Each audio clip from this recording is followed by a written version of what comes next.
Hello viewers, இன்னைக்கு நாம பார்க்க போறது Attack on Titans episode 21 part 1.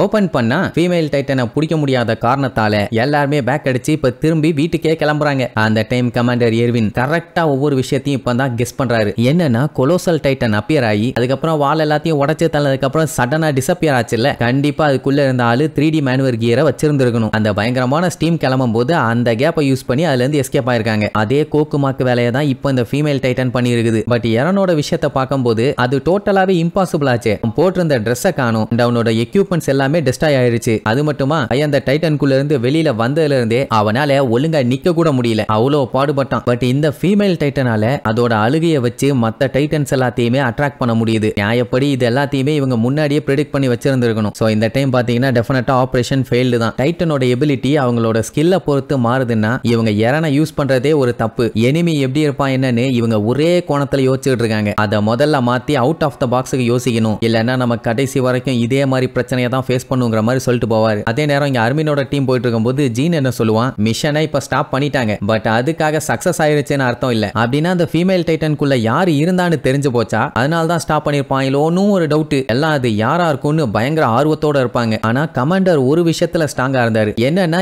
எரனை இந்த வாளை தாண்டி வெளியில கூப்பிட்டு வந்தா டெஃபினட்டா எனிமீஸ் அவனை ஃபாலோ பண்ணிட்டு வருவாங்கன்னு. அதனால தான் இப்படி ஒரு பிளானை போட்டிருக்காரு. அது மட்டும் இல்லாம லாஸ்ட் டைம் டைட்டன்ஸுங்க அந்த ட்ரஸ்ட் கேட்டை உடைச்சுக்கிட்டு உள்ள வந்தாங்க. பட் அதுக்கப்புறம் அவங்க இன்னர் கேட்டை உடைக்க ட்ரை பண்ணல. அடுத்து நம்ம எரன் என்ன பண்ணா, பெரிய கல்லா தூக்கி கொண்டு போய் அந்த கேட்டை மொத்தமா மூடிட்டான். இது அவங்க கொஞ்சம் கூட எதிர்பார்க்காத ஒரு விஷயம். உடனே நம்ம ஜீன் பாத்தீங்கன்னா பயங்கரமா ஷாக் ஆவான். எரன் டிரான்ஸ்ஃபார்ம் ஆனா பாத்தீங்களா, அதை பார்த்து இவங்க கூடவே இருந்த யாரோ ஒருத்தர் தான் இப்போ டைட்டனா சுத்திட்டு இருக்காங்க. அப்படின்னா இவ்வளவு நாளா இவங்களே கூட உட்கார வச்சு சோறு போட்டு வளர்த்தி இருக்காங்க. அப்ப அந்த அன்னோன் காயை காட்டுறாங்க, வேற லெவல்ல வெறித்தனமா அங்க எங்கன்னு ஜம்ப் பண்ணி போய்கிட்டே இருக்கான். இப்போ கந்தர் செத்து போயிட்டான். இன்னுமே அந்த முக்காடு போட்ட ஆள் பாத்தீங்கன்னா இவங்க கூடவே டிராவல் பண்ணி வந்துகிட்டு இருக்கான். ஆனா அது யாரு என்னன்னு தெரியல. சரி எரனை ப்ரொடெக்ட் பண்ணி பத்திரமா ஹெட் குவார்ட்டர்ஸ்க்கு கூட்டு போகணும்னு வேகமா போவாங்க. அப்ப அந்த முக்காடு போட்ட ஆளு பயங்கர வேகமா வரத பார்த்துட்டு யார் இது, நம்மள ஒரு ஆளா இல்ல ஃபீமேல் டைட்டனுக்குள்ள இருந்த ஆளா, ஏதோ சரியில்லையேன்னு சொல்லிட்டு இருக்கும்போது பெட்ரா சும்மா இல்லாம எவ்வளவு தைரியம் இருந்தா எங்க கூடவே இருந்து இப்படி ஒரு வேலையை பார்ப்பேன், விடமாட்டேன்னு அட்டாக் பண்ண போவா. ஃபாலோ பண்ணிட்டு வந்த அன்னோன் காய் உடனே ஸ்டாப் ஆயிருவான். அப்ப கமாண்டர் இருந்துட்டு ஃபீமேல் டைட்டனா மாறின அந்த ஆள் கிட்ட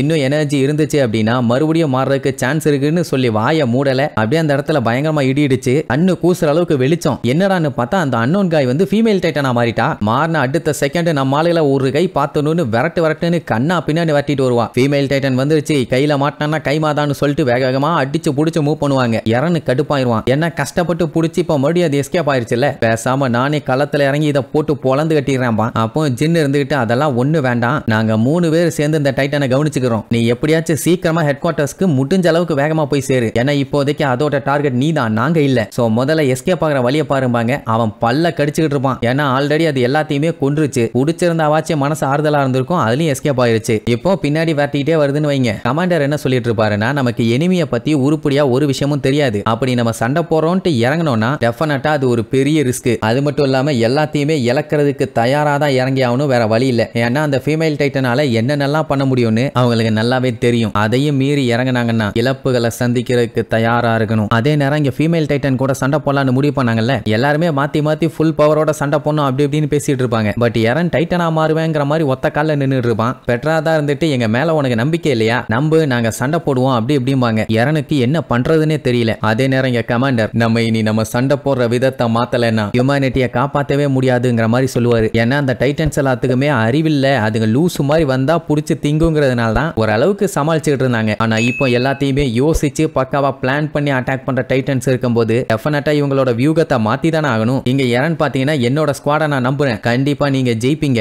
ஜெயிச்சிட்டு வாங்க அப்படின்னு காட்டு கத்திட்டு வேகமா போவான். பட் இருந்தாலுமே உள்ளுக்குள்ள பீதி இருக்கத்தான் செய்யுது. அந்த டைம் அந்த டைட்டன் பாத்தீங்கன்னா வேகமா ஓடி வரும். இவங்க 3 பேர் என்ன பண்ணுவாங்க, போன வேகத்துல அதோட கண்ணை குறைஞ்சு விட்டுருவாங்க. அப்படிங்கும்போது அதுக்கு கண்ணு தெரியாதுல்ல, அடுத்து அவங்க கழுத்தை தான் அட்டாக் பண்ணுவாங்கன்னு தெரிஞ்ச உடனே அது கழுத்தை கையை வச்சு மறைச்சுக்கும். இப்ப என்ன ஒரு பெனிஃபிட்னா அதோட கண்ணு சரியா இருக்கு, 1 நிமிஷம் கிட்ட டைம் ஆகும், அதுக்குள்ள இதை கொன்னே ஆகணும். அது நம்மளுக்கு எத்தனை பேர்த்த கொண்டிருக்குது, அதுக்கு பழிக்கு பழி வாங்கியே தீருவோம் போவோன்னு பயங்கர கொலை வெறியில அட்டாக் பண்ண போவாங்க. அது உசாரா மரத்துக்கிட்ட போய் சாஞ்சு நின்னுக்கும். ஏதாச்சும் டகால்டி வேலை பண்ணி இதை போட்டு தள்ளிடுவாங்க, இல்ல உள்ளுக்குள்ள இருக்க ஆள் யாருன்னு பாத்துருவாங்கன்னு. இவங்க 3 பேரும் உசாரு, நீ கை இருக்கனால தான் நம்ம உன் கையை வச்சு பின்னாடி இருக்க முதுக மறைச்சுக்கிட்டு இருக்க, அந்த கையவே கண்டமாக்கிட்டோம்னா அதுக்கப்புறம் உன்னால என்ன பண்ண முடியும் அப்படின்ட்டு கையை பாத்தீங்கன்னா கண்ணா பின்னான்னு வெட்டுன்னு வெட்டி தள்ளுவாங்க. சோ இவங்க போட்ட போல அதால கழுத்தை மறைச்சு வைக்க முடியல, கையை தொங்கிரும். சோ இப்ப கழுத்து ஃப்ரீ. வீக் பாயிண்டை நீ 4 வெட்டினாங்கன்னா போதும், உள்ள இருக்க ஆளை அசால்ட்டா வெளியில கொண்டு வந்துருவாங்க. இந்த வேலையை அதை புடிச்சு வச்சிருக்கும் போதே பண்ணிருக்கலாம்ல. சீனியர்ஸ் எவனுக்குமே அறிவில்லை. இவங்க தான் கையை வெட்டி கரெக்டா பிளான போட்டு போயிருக்காங்க.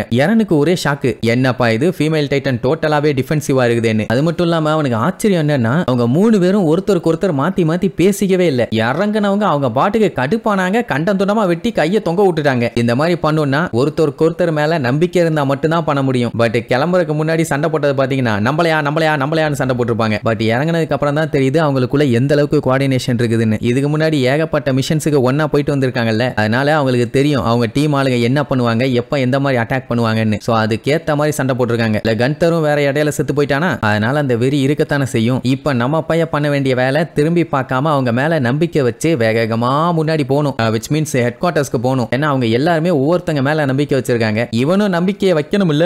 அப்பதான் நம்ம பையலுக்கு லெவி சொன்ன விஷயம் ஞாபகத்துக்கு வரும். அதாவது என்னோட எபிலிட்டி மேல நான் நம்பிக்கை வச்சிருந்தாலும் என் கூட இருக்கவங்க மேல நான் நம்பிக்கை வச்சாலும் நிலைமை எப்போ எப்படி மாறும்னு சொல்ல முடியாது அப்படின்னு இருப்பாரு. உடனே ஷாக் ஆகி திரும்பி பார்ப்பான். பார்த்தா பாஞ்சு கழுத்தை வெட்ட வந்த நம்ம ஜின்ன ஒரே கவி அந்த டைட்டன் காலி பண்ணிருச்சு. இத பார்த்து ஷாக் ஆன நம்ம ஆளு அப்படியே பிரேக்க போட்டு ரிட்டர்ன் வருவான். ஆக்சுவலா இன்னொரு ஷாக் என்னன்னா அந்த டைட்டனால 30 செகண்ட் வரைக்கும் ரெக்கவர் ஆக முடியாது. அப்புறம் எப்படி இந்த ஒத்த கண்ணு மட்டும் சடனா வந்துச்சுன்னு பார்த்தா அது அதோட ஹீலிங் எபிலிட்டியை எந்த பார்ட்ஸுக்கு தேவைப்படுதோ அங்க ரீடைரக்ட் பண்ணி விடுது. உதாரணத்துக்கு 2 கண்ணு இருக்குது, 2மே காலி, 2 கண்ணுமே அட் அ டைம்ல கியூர் ஆகணும்னா இட் டேக் சம் டைம். ஆனா அந்த ஹீலிங் எபிலிட்டியை ஒத்த கண்ணுக்கு மாத்தினா 30 செகண்ட் ஆக வேண்டியது 15 செகண்ட் ஆயிருமே. அப்படித்தான் கண்ணை வர வச்சு ஜின்ன ஒரே கவி துண்டு துண்டாக்கி துப்பிருச்சு. அதுக்கப்புறம் வேகமா ஓடி வரும். பெட்ரா பாத்தீங்கன்னா அடிச்சு புரண்டு தப்பிச்சு ஓடுவா. ஆனா வந்த வேகத்துல மரத்தோட மரமா வச்சு ஒரே மிதி அப்படியே சட்னி ஆயிருவா. இத பார்த்த பொசாடோ விடுவாரா, செத்து தொலைன்னு சொல்லி பாஞ்சு போய் கழுத்துல ஒரே போடா போடுவாரு. அவரு கத்தி தான் உடையுமே தவிர அந்த கழுத்துக்கு எதுவும் இருக்காது. ஏன்னா கழுத்தை மட்டும் ஸ்ட்ராங் ஆக்கி இருப்பான். அப்புறம் என்ன அவருக்கு ஒரு மிதி, இனி அவரு பொழைக்க வாய்ப்பே இல்ல. அப்படி ஒரு மிதியை மிதிச்சது மட்டும் இல்லாம செமையா ஒரு லேண்டிங் ஒண்ணு பண்ணு பாருங்க, சூப்பர் ஹீரோ லேண்டிங். யாரன்னு பாத்தீங்கன்னா அப்படியே ஷாக்ல இருப்பான். இவ்வளவு நேரம் அவன் கூட பேசிட்டு இருந்த அவனோட டீமு கண்ணு முன்னாடியே அங்க செத்து போய் ரத்த கிளறியோட கிடக்குறாங்க. ஐ மீன் ரத்த கிளறியில கிடக்குறாங்க. அதை பார்க்கும் போதே ரொம்ப கஷ்டமா இருக்கும். இதை பார்த்த யாரன்னு ஷாக் ஆனது மட்டும் இல்லாம பயங்கர வெறி ஆகுறான். இனி இதுக்கப்புறம் அந்த ஃபீமேல் டைட்டன் நம்ம இறனை பிடிச்சதா இல்ல நம்மால இறங்கி சம்பவம் பண்றானான்னு அடுத்தடுத்த எபிசோட்ல பார்க்கலாம். டாடா.